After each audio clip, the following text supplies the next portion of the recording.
Saludos, en este módulo vamos a estar resumiendo un poco y repasando un poco unos términos de su biología básica, biología 1, y de química básica, ¿verdad? Ya sea la química 1 de aquí de la universidad o lo que es la química de escuela superior, donde básicamente vamos a repasar lo que son los átomos, lo que son las moléculas, lo que son los compuestos, lo que es la energía, para poder introducir eh, lo que son las moléculas biológicas y en especial las funciones de estas moléculas biológicas en las plantas. La materia que constituye los organismos más complejos está constituida por combinaciones de elementos. En la Tierra existen un poco más de 90 elementos. Muchos son muy conocidos, como lo es el carbono, que se encuentra en la forma pura en el diamante y en el grafito, el oxígeno que abunda en el aire que respiramos, el calcio que utilizan muchos organismos para construir conchas, cáscaras de huevos, huesos, dientes, y el hierro, que es el metal responsable del color rojo de nuestra sangre. La partícula más pequeña de un elemento es el átomo. Los átomos, a su vez, están constituidos por partículas más pequeñas, como lo son los protones, los neutrones y los electrones. En la actualidad, los físicos explican la estructura del átomo por medio del modelo orbital. Los átomos son las piezas fundamentales a toda la materia viva y no viva. Aún así, siguen siendo muy pequeños y constituyen un espacio vacío. Los electrones se mueven alrededor del núcleo a una velocidad increíble y a una fracción de la velocidad de la luz, siendo la distancia entre el electrón y el núcleo en promedio, ¿verdad? Unas 1000 veces el diámetro del núcleo. Un átomo existe, ¿verdad? En un átomo existe una relación íntima entre los electrones y la energía. Si miramos un modelo simple, la distancia de un electrón al núcleo está determinada por la cantidad de energía potencial o energía de posición, que ya vieron en biología 1, que posee el electrón. Así los electrones tienen diferentes cantidades de energía de acuerdo a su ubicación. Las partículas formadas por dos o más átomos se conocen como moléculas, que se mantienen juntas por medio de enlaces químicos. Dos tipos comunes de enlaces, los enlaces iónicos y los enlaces covalentes, que se supone ya conozcamos, ¿verdad? De los cursos básicos. Y las reacciones químicas involucran el intercambio de electrones entre los átomos y pueden representarse con ecuaciones químicas, ¿verdad? Tres tipos bien generales, ¿verdad? De reacciones químicas, si le podemos llamar ahí, son, por ejemplo, una de ellas la combinación de dos o más sustancias para formar una sustancia diferente. Otra, la disociación de una sustancia en dos o más. Y el intercambio de átomos entre dos o más sustancias, siendo las sustancias formadas por átomos de dos o más elementos diferentes en proporciones definidas y constantes se le conocen como compuestos químicos. Los seres vivos están constituidos por los mismos componentes químicos y físicos de las cosas sin vida y obedecen a las mismas leyes físicas y químicas. Por ejemplo, hay 6 elementos: el carbono, el hidrógeno, el nitrógeno, el oxígeno, el fósforo, el azufre, constituyen el 99% de toda la materia viva y los átomos de estos elementos son pequeños y forman enlaces covalentes estables y fuertes. Con excepción del hidrógeno, todos pueden formar enlaces covalentes con dos o más átomos, dando lugar a las moléculas complejas que caracterizan, ¿verdad?, los sistemas vivos. En los seres vivos, la materia se ordena en los llamados niveles de organización biológica y cada nivel, desde el subátomo hasta la biosfera, tienen propiedades particulares o emergentes que surgen de la interacción entre sus componentes. El núcleo de un átomo contiene protones cargados positivamente y negativo a excepción del hidrógeno, ¿verdad? Que no tiene carga. El número atómico es igual al número de protones en el núcleo de un átomo. En este caso, ¿verdad? En este ejemplo tenemos carbono y el número de protones es 6. El peso atómico que es este que ustedes ven acá, ¿verdad? Es aproximadamente la suma del número de protones y neutrones existentes en su núcleo. El caso de carbono tiene 6 protones y tiene 6 neutrones, ¿verdad? Y 6 electrones.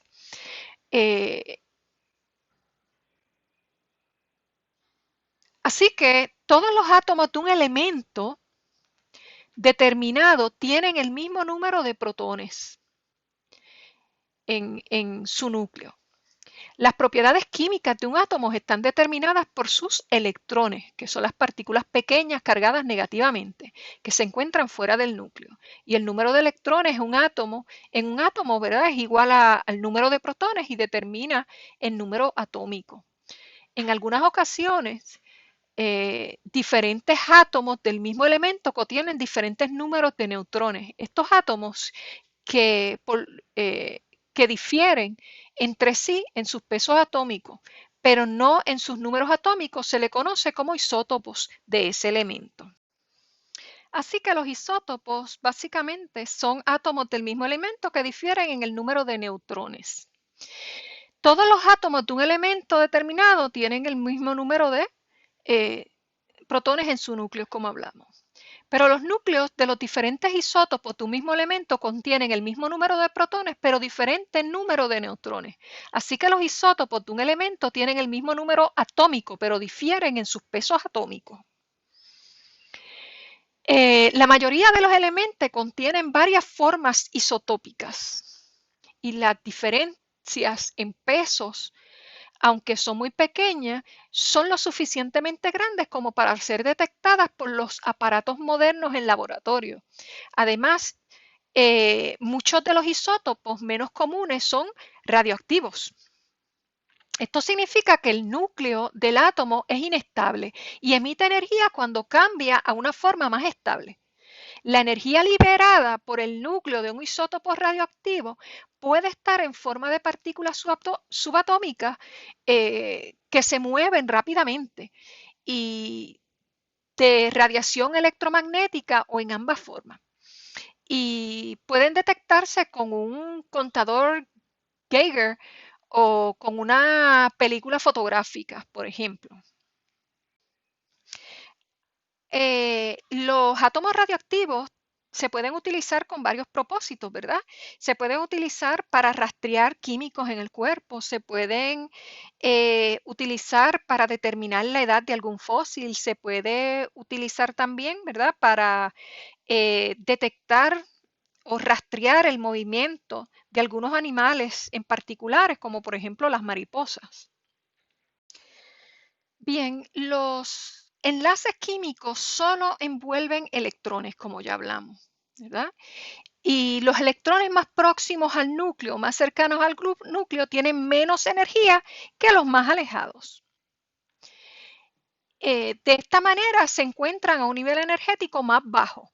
Como pueden ver aquí, ¿verdad? Los que están más cerca del núcleo tienen un nivel energético más bajo, mientras los que están más hacia afuera tienen un nivel energético mucho más alto. Y eso lo ven aquí, ¿verdad?, en la cantidad de electrones de valencia que pueden tener en cada uno de las capas de valencia alrededor de ese núcleo. En un modelo simplificado, ¿verdad?, por ejemplo, la distancia de un electrón al núcleo está determinado por la cantidad de energía potencial y sabemos que la energía potencial es lo que se conoce como la energía de posición, ¿verdad?, que posee ese electrón, que fue lo que nosotros vimos eso en Biología 1 y se supone que aquellos que tienen Química 1 también lo vieron. Veamos este ejemplo. Si usted tiene un peñón, una roca enorme y esa piedra usted la tiene en la parte de abajo de una cuesta plana, ahí acostadita.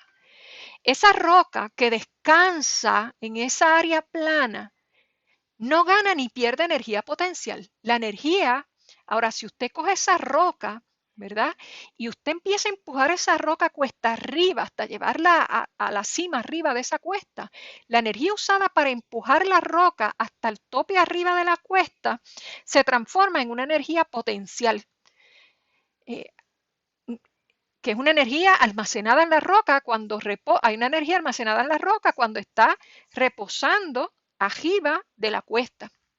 Esta energía potencial se convierte en energía cinética, o sea que es una energía en movimiento. Y cuando la roca, si la roca da la mala pata, se le cae, cuando sube arriba la cuesta, se le desliza esa roca y se va cuesta abajo, ¿verdad? Se convierte en una energía de movimiento y parte de la energía se pierde en forma de energía térmica producida por la fricción entre las rocas y lo que es la cuesta.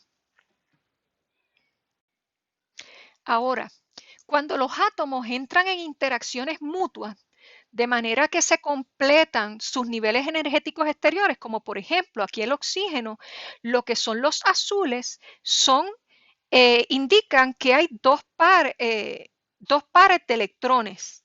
¿Okay? Los rojos indican que no están pareados. Eso significa que con los rojos puede formar o intercambiar electrones con otros elementos.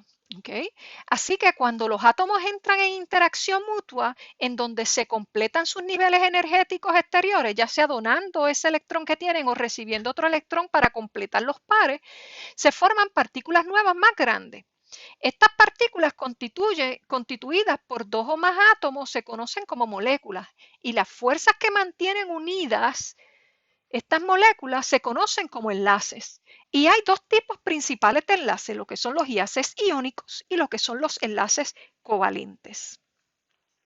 Ya sabemos que hay dos tipos de enlaces fuertes, lo que son los iónicos y los covalentes. Y tenemos otro enlace que es débil, lo que se conoce como un enlace débil, que son los enlaces de hidrógeno, ¿verdad?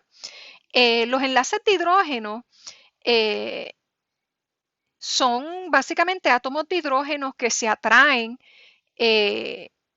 a una carga escasamente negativa, ¿verdad? De otra molécula diferente. Pero los enlaces de hidrógeno son sumamente importantes para mantener unidas las proteínas. Así que el que sean enlaces débiles no significa que no son importantes. Así que vamos a concentrarnos en los primeros dos por el momento. Lo que son los enlaces covalentes, que son bien fuertes, y los enlaces iónicos, que también son fuertes. Los enlaces iónicos se forman por la atracción mutua de partículas de cargas eléctricas opuestas. Y estas partículas que se forman cuando un electrón salta de un átomo a otro se conocen como iones. Para muchos átomos, la manera más simple de completar el nivel energético exterior consiste en ganar o perder uno o dos electrones.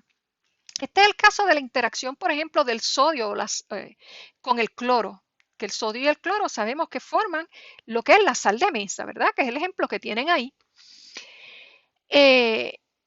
Formando cloruro de sodio, que es la sal de mesa, que es un enlace iónico. Estos enlaces pueden ser bastante fuertes, pero muchas sustancias iónicas se separan fácilmente en agua, produciendo iones libres.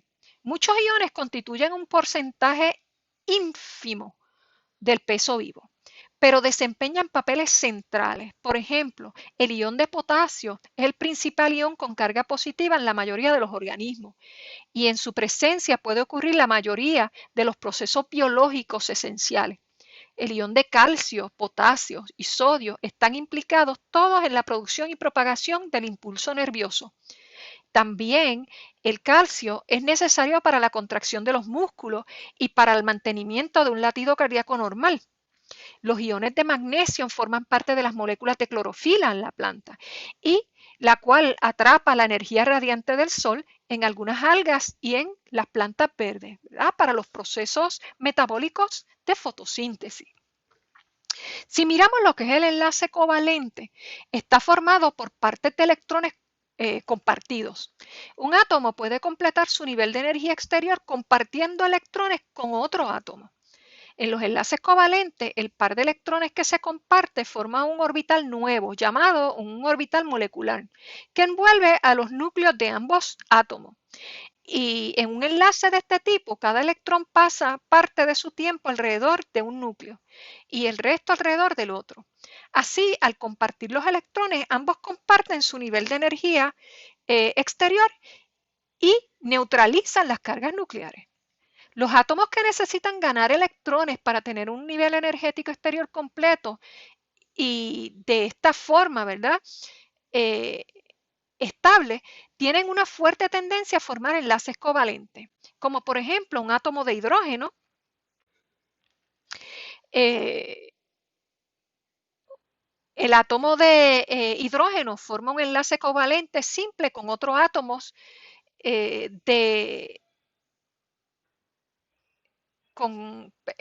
forma un enlace covalente simple con otro átomo de hidrógeno. También puede formar un enlace covalente con cualquier otro átomo que necesite ganar un electrón para completar su nivel de energía exterior, como lo puede ser el agua, ¿verdad? Se une a un átomo de oxígeno y forma agua.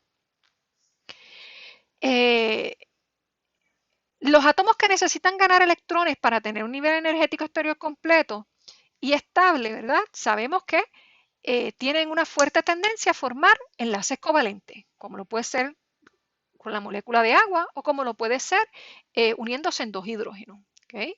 Así que la capacidad de los átomos de carbono para formar enlaces covalentes es extraordinariamente importante también en los sistemas vivos, además del agua, de la formación de agua. Un átomo de carbono tiene 4 electrones en su nivel exterior, nivel energético exterior, y puede compartir cada uno de estos electrones con otro átomo, formando enlaces covalentes hasta con 4 átomos. Y los átomos covalentes formados por un átomo de carbono pueden hacerse de 4 átomos diferentes, ¿verdad? Los más frecuentes son hidrógeno, oxígeno y nitrógeno, y con otros átomos de carbono. Cuando un átomo de carbono forma enlaces covalentes con otros átomos, con otros 4 átomos, los electrones de su nivel de energía exterior forman nuevos orbitales, y estos nuevos orbitales, todos con una misma configuración, se orientan hacia los 4 vértices de un tetraedro. Así los 4 orbitales se encuentran separados tanto como es posible. ¿Okay? Cada uno de los 2 enlaces covalentes sencillos de esta molécula están formados por un electrón compartido de oxígeno y un electrón compartido de hidrógeno. Y el átomo de carbono en el centro de la molécula participa en 2 enlaces covalentes dobles, uno con cada átomo de oxígeno. Así que cada enlace doble está formado por 2 partes de electrones compartidos por los 2 átomos que participan en el enlace. Las formas clínicas estructurales del enlace doble se representan por 2 iones paralelos. ¿Okay? Así que esto es más un repaso de biología 1 y química 1. ¿Por qué el carbono? El carbono es sumamente importante porque todas las moléculas orgánicas tienen carbono en su estructura, ¿verdad?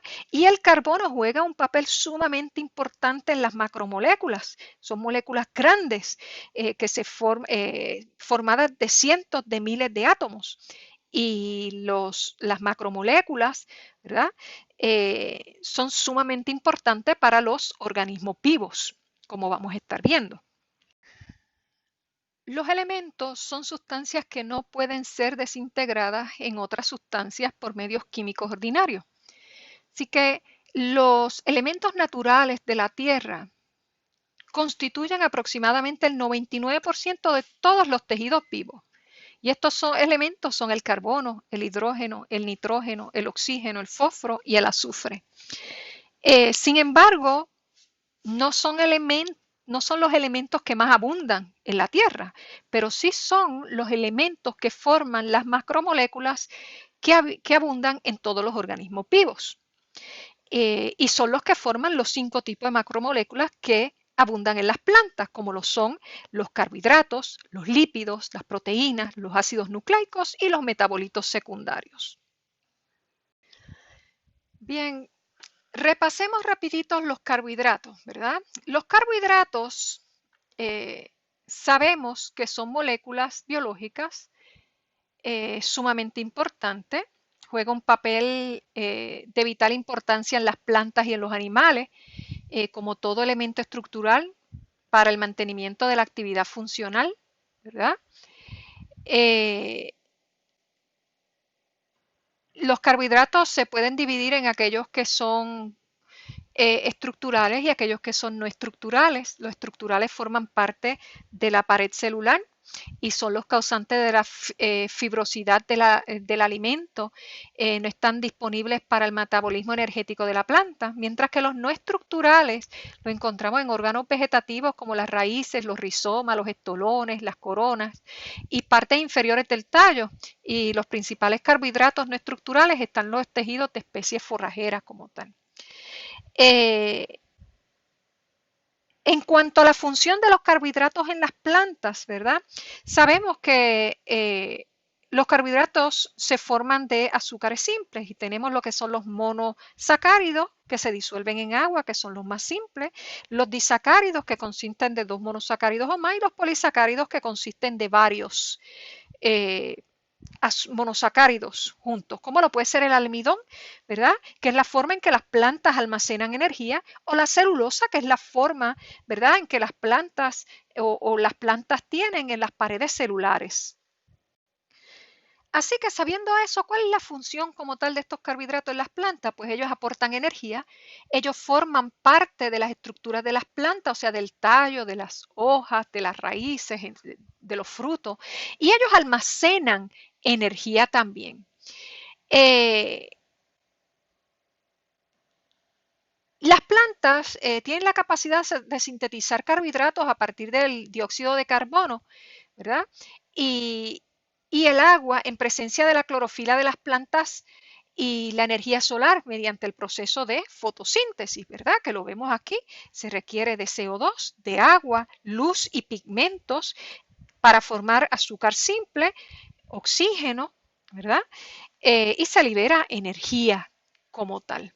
Así que sabemos que los carbohidratos en las plantas son sumamente importantes, de la misma forma que en todos los organismos vivos, y en el caso de las plantas es bien importante para que la planta pueda sintetizar o formar su propio alimento a través de reacciones metabólicas como lo puede ser la fotosíntesis, ¿verdad? Además de que los carbohidratos son importantes para la respiración celular también. Si miramos los carbohidratos desde el punto de vista de las plantas, tenemos que estos carbohidratos los podemos visualizar de distintas formas. Por ejemplo, si miramos los granos en su mayoría son almidón. Por ejemplo, la pasta, el pan, el cereal que se come en el desayuno, los postres se componen de granos de trigo, de cebada, de arroz, de maíz, ¿verdad?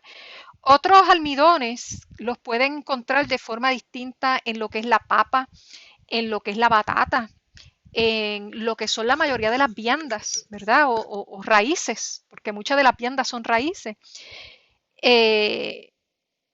Y otras especies de carbohidratos son convertidos en grasas, como por ejemplo, entre los aceites tenemos lo que es la soya, el maíz, el maní, la palma, el coco, el olivo, el girasol y muchos otros, ¿verdad? Que convierten los carbohidratos en grasa.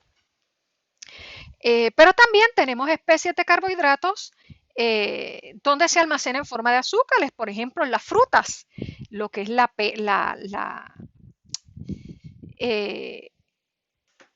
el higo, lo que son las aceitunas, lo que son los dátiles, lo que es las granadas, la pomegranada o las pomarrosas, lo que son los berries, las fresas, lo que son la uva, lo que es el guineo, lo que son los cítricos, lo que es el mango, lo que es la guayaba, ¿verdad? La papaya y todos estos otros frutos tropicales caen dentro, ¿verdad? De lo que son carbohidratos en formas de azúcar simples almacenados en frutos. Los lípidos son un grupo general de sustancias orgánicas insolubles en solventes polares como el agua, pero que se disuelven fácilmente en solventes orgánicos no polares, tales como el cloroformo, el éter y el benceno. Normalmente son moléculas de almacenamiento de energía, usualmente en forma de grasa o de aceite, y cumplen funciones estructurales, como es el caso de los fosfolípidos, de los glicolípidos y las ceras. Algunos lípidos, sin embargo, desempeñan papeles principales como mensajeros químicos, tanto dentro de la célula como entre las células. A diferencia de muchas plantas, como lo puede ser, por ejemplo, la papa, los animales solo tienen una capa limitada para almacenar carbohidratos, mientras que la papa puede almacenar unas cantidades enormes de carbohidratos en forma de almidón. Una molécula de grasa está formada por 3 ácidos grasos unidos a una molécula de glicerol, y ahí viene el término, ¿verdad?, de triglicérido. Y las largas cadenas hidrocarbonadas que componen los ácidos grasos terminan en grupos carboxilo. O sea, un grupo carboxilo, como ya vieron en biología 1, ¿verdad?, y los que tomaron química general, que se une covalentemente ese grupo a la molécula de glicerol. Las propiedades físicas de una grasa, como por ejemplo su punto de fusión, está determinado por las longitudes de las cadenas de ácidos grasos y depende también de las cadenas, si las cadenas son saturadas o no saturadas, ¿verdad? De ahí vienen las grasas saturadas y las grasas no saturadas. Los ácidos grasos pueden estar saturados, es decir, no presentar enlaces dobles. También pueden estar insaturados, o sea, tener átomos de carbono unidos por enlaces dobles, y las cadenas rectas de los ácidos grasos saturados permiten el empaquetamiento de las moléculas, produciendo, ¿verdad?, un sólido como lo puede ser la manteca o el sebo. Y los grasos insaturados, los dobles enlaces provocan que las cadenas se doblen, y esto tiende a separar las moléculas produciendo un líquido como lo puede ser el aceite de oliva o el aceite de girasol, por ejemplo, ¿verdad? Algunas plantas también almacenan energía en forma de aceites, especialmente en las semillas de los frutos, como lo puede ser el girasol, como lo puede ser la canola, ¿verdad?, como lo puede ser el maíz. Las grasas y los aceites contienen una proporción mayor de enlaces carbono-hidrógeno ricos en energía que los carbohidratos, y en consecuencia tienden a traer moléculas de agua, y así no están embebidas en estas, como ocurre en el caso del glucógeno, ¿verdad? Los lípidos, especialmente los fosfolípidos y los glucolípidos, también desempeñan papeles estructurales extremadamente importantes. Al igual que las grasas, tanto los fosfolípidos como los glucolípidos están compuestos de cadenas de ácidos grasos unidas a un esqueleto de glicerol. En los fosfolípidos, el tercer carbono de la molécula de glicerol no está ocupado por un ácido graso, sino por un grupo fosfato. Así que se compone la molécula de glicerol, el grupo fosfato y 2 colas no polares de ácido graso, ¿verdad? Y están unidos habitualmente a otro grupo polar. ¿Okay? La molécula de fosfolípido está formada por 2 ácidos grasos, como le dije, se une a la molécula de glicerol, como en la grasa, y por un grupo fosfato, ¿verdad?, unido al tercer carbono del glicerol. También contiene habitualmente un grupo químico adicional, indicado usualmente con la letra R, como ustedes lo veían en Biología 1 y como lo veían en Química General, si ya tomaron la química. Las colas de ácidos grasos no son polares y por lo tanto, ¿verdad?, son hidrofóbicas. La cabeza es polar, que contiene el grupo fosfato, y R, o el grupo R, es soluble, o sea, es hidrofílico. Los grupos fosfatos están cargados negativamente. Como resultado, el extremo fosfato de la molécula es hidrofílico, mientras que las porciones de los ácidos grasos es hidrofóbica.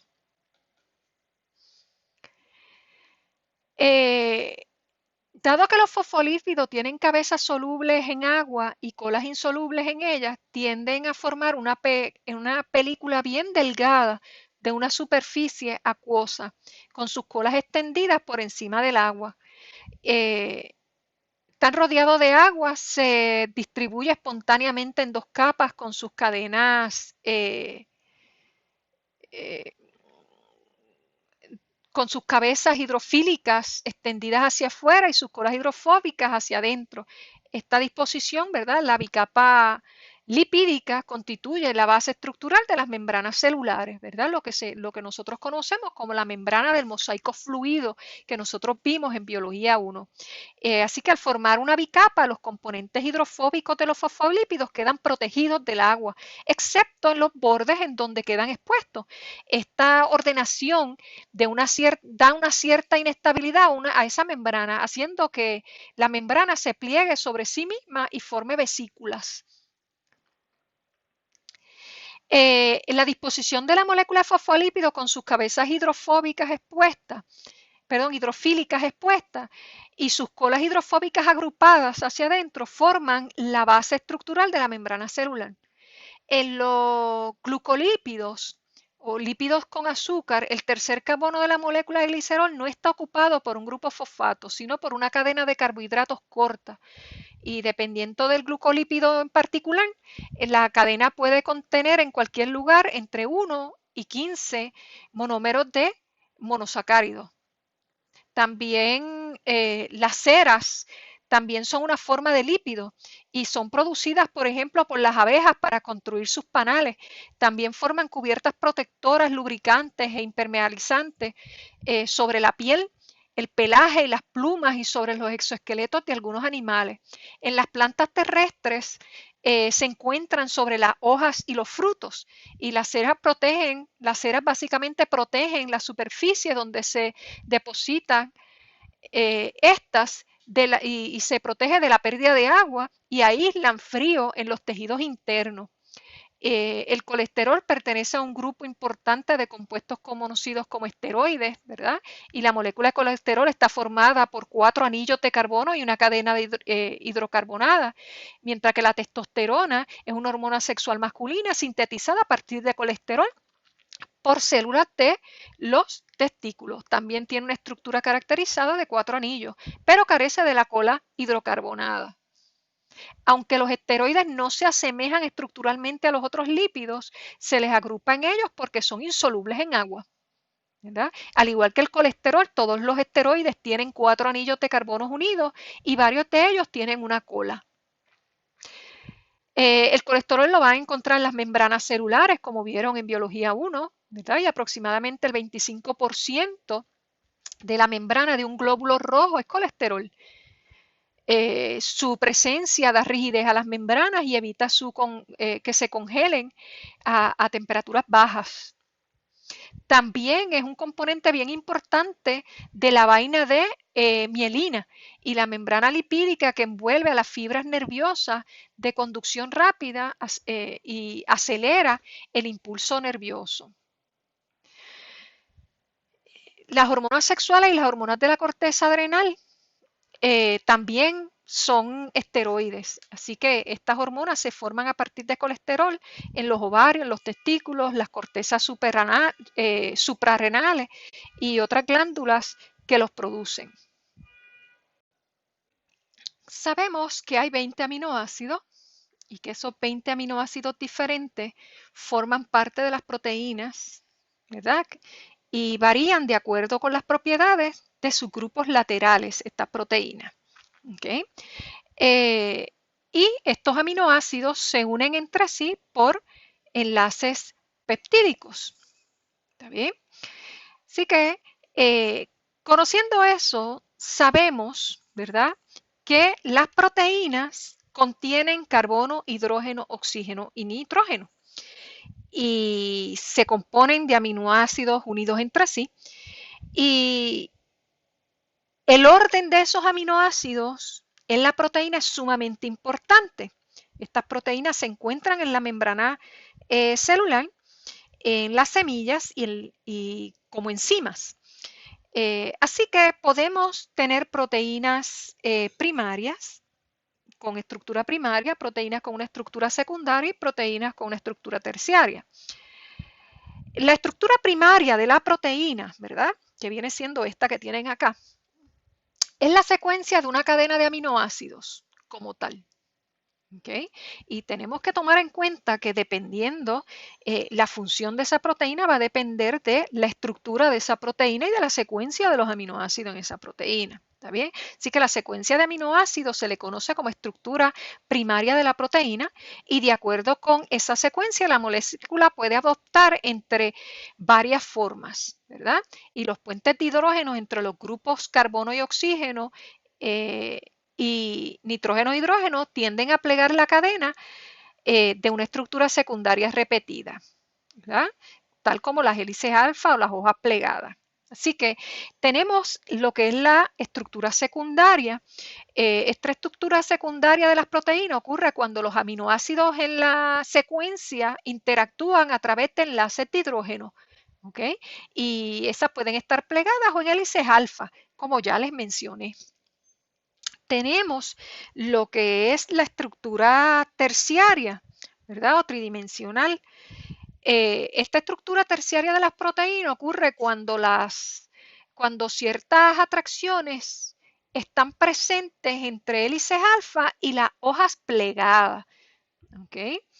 Y la estructura cuaternaria de las proteínas es una proteína que consiste de más de una cadena de aminoácidos como tal. La información que dictan la estructura de las moléculas de proteínas que ya vimos que se encuentran en los organismos está codificada en moléculas conocidas como ácidos nucleicos. La información contenida en los ácidos nucleicos es transcripta y luego traducida a las proteínas. Son las proteínas las moléculas que finalmente ejecutarán las instrucciones codificadas en los ácidos nucleicos.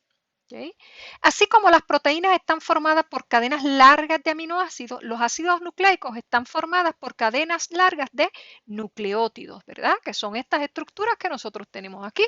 Y un nucleótido es una molécula mucho más compleja que un aminoácido. Está formada por 3 subunidades. Un grupo fosfato, un azúcar de 5 carbonos y una base nitrogenada. Y esta última tiene las propiedades de una base y además contiene nitrógeno. La subunidad de azúcar de un nucleótido puede ser ribosa o desoxirribosa. ¿Okay? Puede ser ribosa o puede ser desoxirribosa. ¿Bien?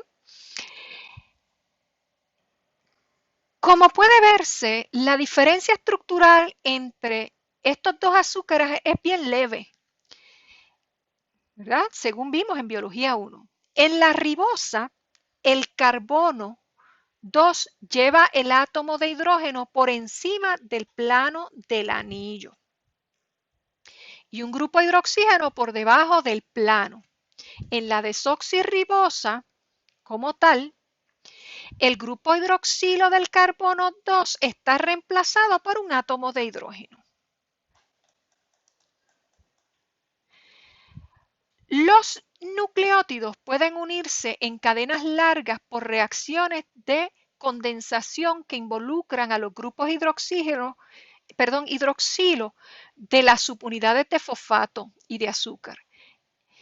La ribosa es el azúcar en los nucleótidos que forman ácidos ribonucleicos, o sea, RNA, y desoxirribosa es el azúcar en los nucleótidos que forma ácido desoxirribonucleico, o sea, el ADN.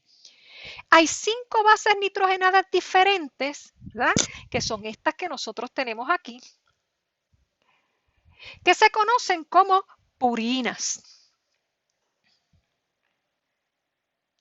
Y pirimidinas. 2 de ellas, adenina y guanina, son purinas, mientras 3 de ellas, citosina, timina y uracilo, son pirimidinas. La adenina, la guanina y la citosina, adenina, guanina y citosina, se encuentran tanto en ADN como en RNA, mientras que la timina y el uracilo no. La timina se encuentra solo en ADN y el uracilo solo en RNA.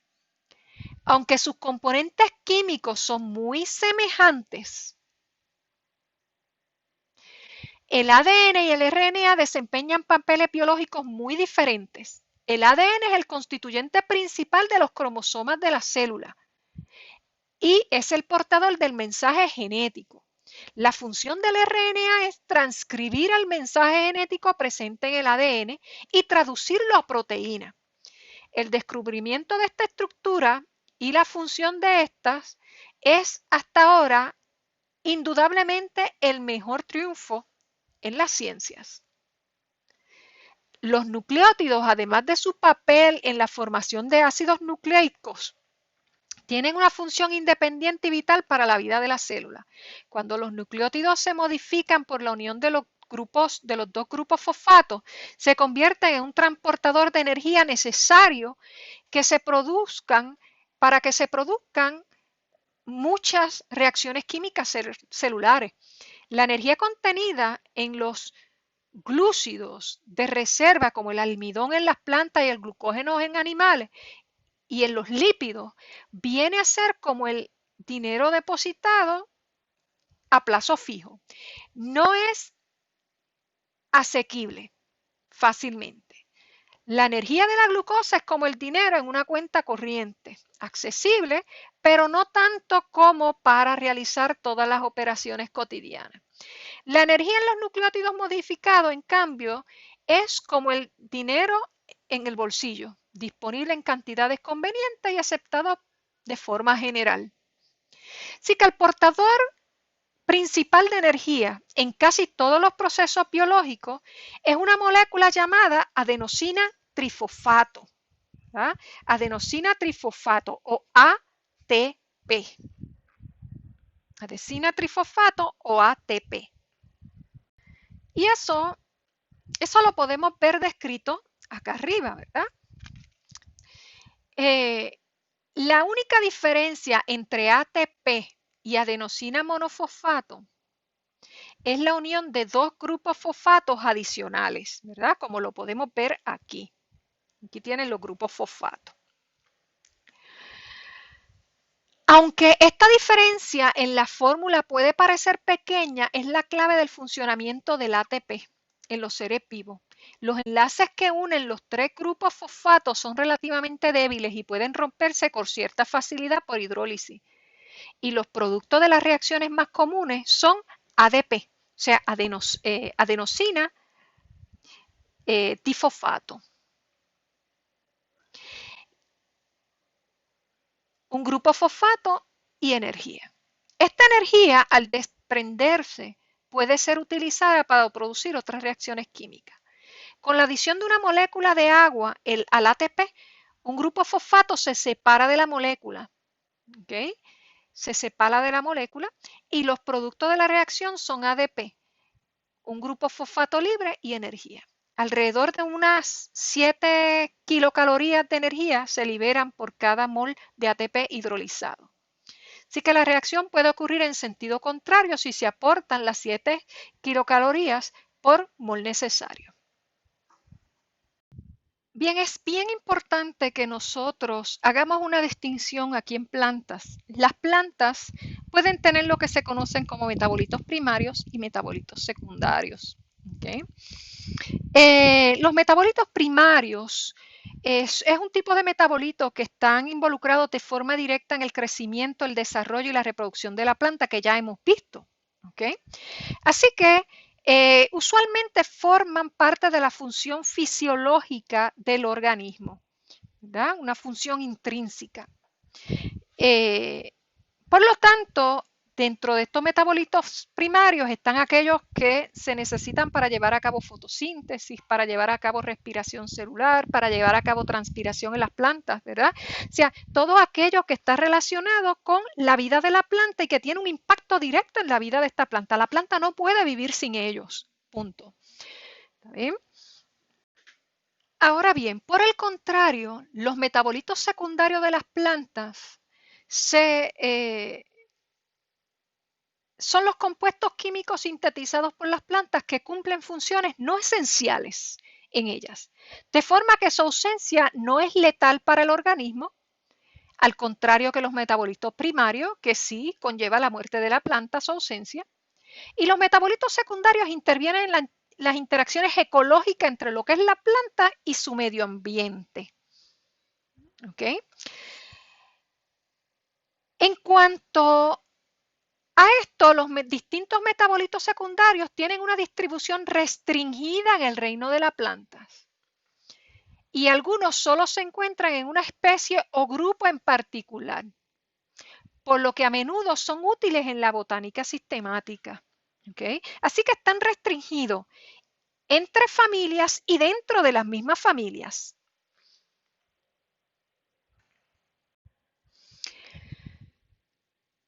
Muchas de las funciones de los metabolitos secundarios aún son desconocidas. ¿Okay? Pero si nosotros miramos esta imagen hacia la parte de arriba, todo esto que está en rosado son los metabolitos primarios, aquello que la planta necesita para vivir y que es esencial para la vida de la planta. Hacia la parte de abajo tenemos todo aquello que son metabolitos secundarios. Por ejemplo, tenemos terpenos, terpenoides, todos los terpenoides, tanto los que participan en el metabolito primario como los más de 25.000 metabolitos secundarios, son derivados del compuesto isopentenil difosfato, formados en la ruta de ácido mevalónico, ¿verdad? Como lo tienen ahí. Aparecen en muchos tipos de plantas y tienen una actividad biológica importante. Entre ellos se encuentran los ácidos esenciales, los aceites esenciales, restringidos a unas pocas especies. Y los terpenos son moléculas de naturaleza lipídica y por lo tanto son insolubles en agua. Y los terpenos en el grupo más numeroso de metabolitos secundarios, ¿verdad? Ya que incluye más de 40.000 moléculas diferentes y muchos terpenos son comercialmente interesantes por su uso como aromas y fragancias en los alimentos y comestibles y los cosméticos, perdón, ¿verdad? Y otros tienen importancia medicinal por sus propiedades antiulcerosas y antimicrobianas, ¿verdad? Entre otras. Otros compuestos que tenemos son los compuestos fenólicos y sus derivados, ¿verdad? Más de 8.000 compuestos fenólicos conocidos y se sintetizan por la ruta de ácido chiquímico, ¿verdad? El ácido chiquímico básicamente sintetiza o forma parte de la síntesis de esto y también la de malonato o acetato, el ácido malónico, también forma parte de la síntesis de estos compuestos fenólicos. El de los compuestos fenólicos es un grupo heterogéneo cuyos integrantes se caracterizan por contener un grupo fenol y ser solubles en agua, ¿verdad? Su sustrato es acetil-CoA y los podemos encontrar en hongos, en bacterias, también el fosfenol piruvato, que es intermediario final, ¿verdad? Como tal, como parte de la síntesis de estos compuestos fenólicos. Pero tenemos otros, ¿verdad? Otros productos secundarios, que son los compuestos nitrogenados o los alcaloides. Se conocen alrededor de 12.000 alcaloides. Contienen uno más átomos de nitrógeno, son biosintetizados principalmente a partir de aminoácidos, ¿verdad? Como bien los tenemos aquí. Y los alcaloides presentan una gran diversidad de estructuras químicas. Son fisiológicamente activos en los animales, aunque aún en bajas concentraciones, ¿está bien? Por lo que tienen muchos usos en medicina. Ejemplos conocidos son la cocaína, la morfina, la atropina, la colchicina, la quinina y la estricnina. Algunos de estos términos son un poco complejos de pronunciar, pero la biosíntesis de los metabolitos secundarios parte del metabolismo primario de las plantas, del que se desvía acorde con las vías generales que se muestran en esta imagen. Es bien importante reconocer que los metabolitos secundarios, aunque en un principio simplemente se pensaban que eran productos de los metabolitos primarios y nada más, sabemos ya hoy día que los metabolitos secundarios de las plantas también pueden dividirse en más categorías que esta que nosotros tenemos aquí. Y son clasificados según las vías biosintéticas y estructuras químicas, y estas pueden tener funciones bien importantes, como lo son las antocianinas y los flavonoides, que son compuestos fenólicos hidrosolubles presentes en las vacuolas celulares de la planta y sintetizados a partir de la fenilalanina y melonil-CoA. Y todos los flavonoides comparten la misma biosíntesis, la misma vía biosintética, ¿verdad? Pero los productos finales varían mucho entre distintas especies de plantas. Y los flavonoides son más conocidos son las antocianinas, que son pigmentos de flores de muchas de las plantas, y se conocen más de 9000 de estos. Tenemos también, por ejemplo, los glúcidos cianogenéticos, cumplen funciones de defensa, ya que se hidrolizan, liberan ácido cianhídrico, proceso llamado cianogénesis, y se piensa que algunos tipos han surgido muchas veces durante la evolución, mientras que otros parecen tener un origen único. Los glucosinolatos se derivan de aceites de mostaza y por hidrolización. Y estos glucosinolatos, ¿verdad? Aparecieron durante evolución, por lo que se encuentran en dos líneas de plantas sin relación filogenética, todas brasicales, ¿verdad? Y en tripetes, las familias antes euforbiáceas, ¿verdad? Y tenemos también las betalainas. Son pigmentos rojos y amarillos que están presentes solamente en las cariofilales, excepto las familias